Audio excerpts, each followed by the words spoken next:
Women's College.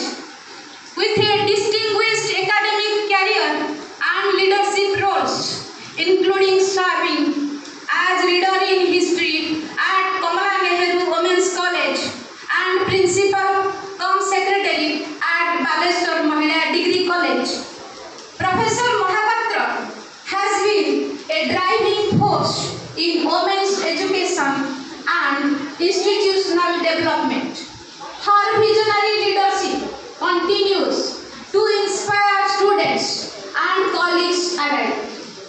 Finally, with great pleasure, I welcome Dr. Srilekha Nayak, lecturer in education at Vivekananda Mahila Mahavidyalaya, a committed academic and social contributor.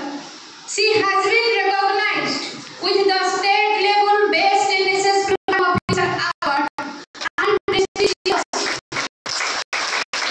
state level Rajiv Gandhi Award in Youth Red Cross this year. She proudly acknowledges her transformation from Sri Lanka